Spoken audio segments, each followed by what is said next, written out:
Atmora, or also known as Elderwood as translated from Elnafex, is a large desolate continent to the far north of Tamriel. It is told that this is where humans have originated from. Other tales tell of humans beginning from the breath of Kine, dispelled upon the throat of the world. However, no doubt Atmora was site for significant history in the past for humans, especially for the Nords. The name Atmora is a twist on the Aldemari name for it, Altmora. The ancient Nords and those who hailed from Atmora referred to it as the Land of Truth. The many waves of humans who have departed from Atmora over centuries of mass migration had birth into the Needs, Nords, Imperials, and Bretons, with exception to the Red Guards who hail from the Yokudans of Yokuda. Very little is truly known about Atmora, other than what is derived from ancient folktales, myths, songs, and historical accounts. Some myths tell of Atmora once being a part of Tamriel, but was disconnected from a destructive war caused by the Elnofe. Some tales tell of Ariel creating one of the initial and earliest known elven kingdoms, Altmora.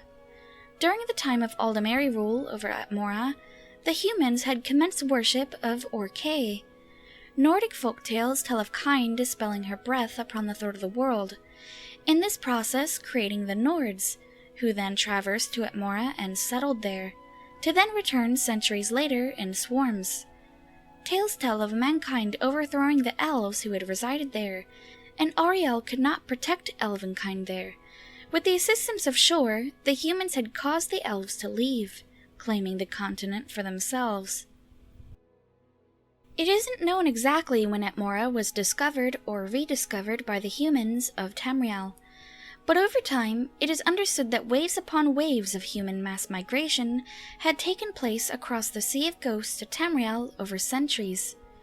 Tamriel, for unknown reasons, appeared to act as a sort of sanctuary for reasons in which Atmora appeared as a lesser option for residents. In the late Merethic era, that was when the last mass migration to Tamriel had taken place. A civil war had raged rampant in Atmora.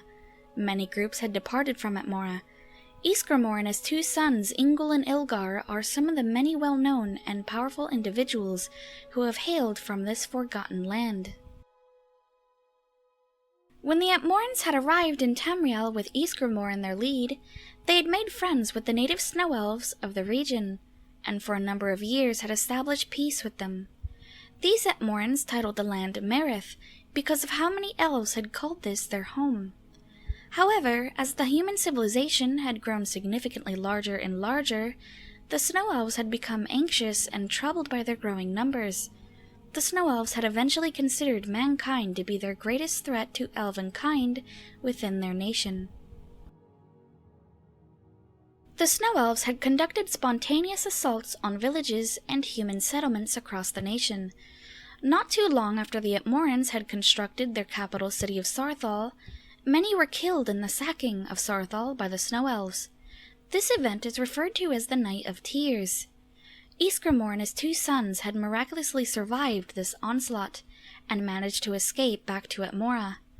Upon arrival in Atmora, Ysgramor and his sons had found that Atmora had developed into a peaceful, strong, and flourishing nation. The men told of the tragedy that occurred at Saarthal. In a grand act of revenge, Ysgramor gathered an army of 500 men and women, who collectively became known as the 500 Companions. The Atmorans had compiled an armada of ships at the port of Ylkervik. These ships needed to be sturdy enough to make it across the Arctic Sea of Ghosts, and large enough to seat 500 warriors. This large-scale departure of warriors across the Sea of Ghosts became known as the Day of Final Passage. After a lengthy journey back to Skyrim, they set foot at Hasaric Head on the northern coast of Skyrim's shores, and set forth to massacre any and all snow elves they had happened upon. This genocide had finally ceased with the death of the Snow Prince on Solstheim. This territory in which the Atmoran warriors traversed is now what has established the modern borders of Skyrim.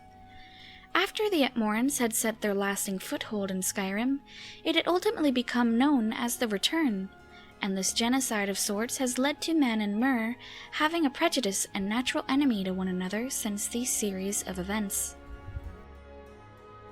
After their apparent victory, Ysgramor had become their newfound leader, and later in the earlier centuries of the First Era, High King Harald, Ysgramor's descendant, had established Skyrim as an independent nation with its established borders.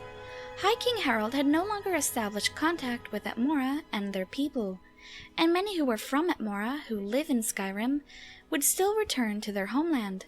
Many Atmorans throughout the centuries onward would travel to Skyrim, such as Ysgramor Wolfhearth. As the centuries pressed onwards, these numbers of migrations would dwindle.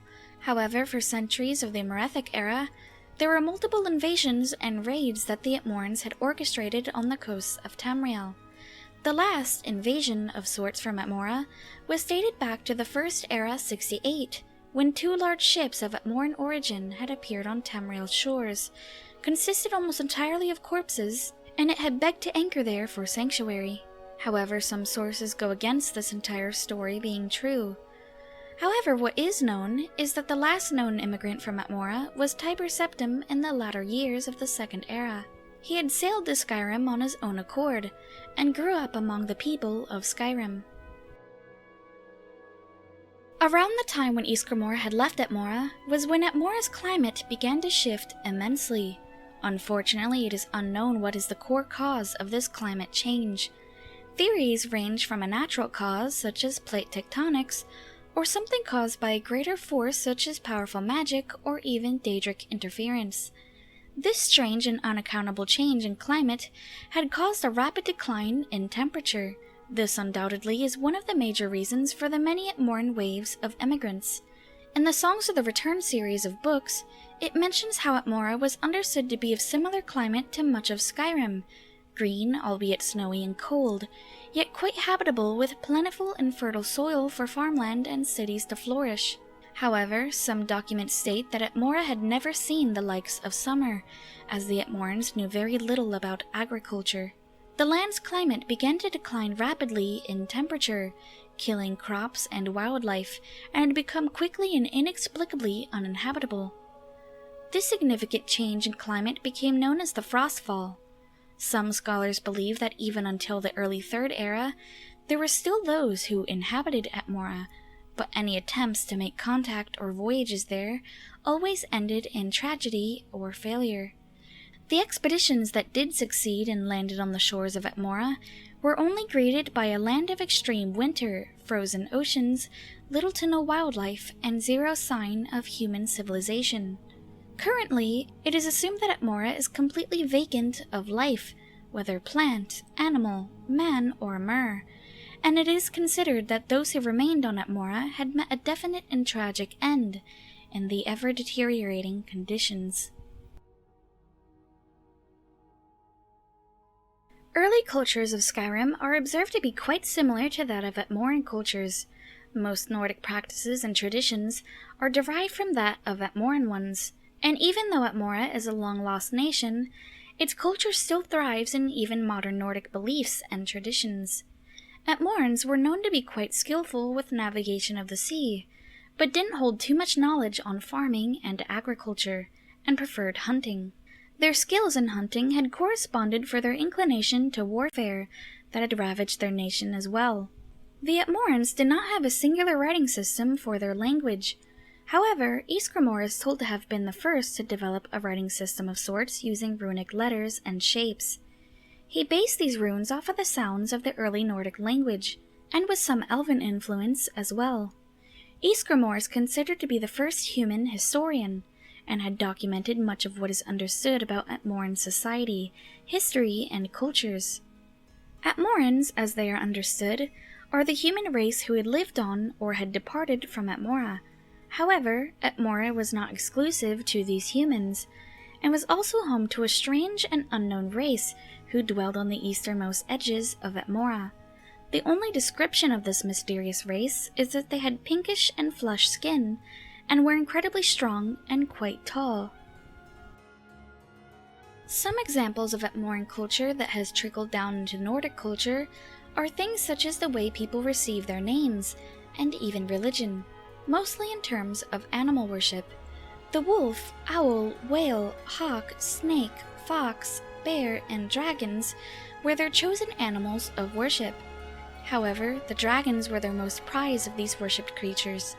During the peak of the dragon cult's reign, before the Dragon War, these priests had the power of the highest jurisdiction, and ruled in the name of dragons. The dragon priests required tribute of some kind, set the laws and regulations of the land, and kept the supposed peace between the Atmorans and the dragons.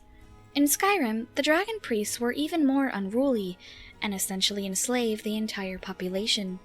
Other Atmoran tales often surround demons, or Daedra as commonly perceived by the rest of Tamriel, such as Ysgramor, or otherwise known as the Woodland Man to the Atmorans. Ysgramor also held a position in the ancient Nordic pantheon.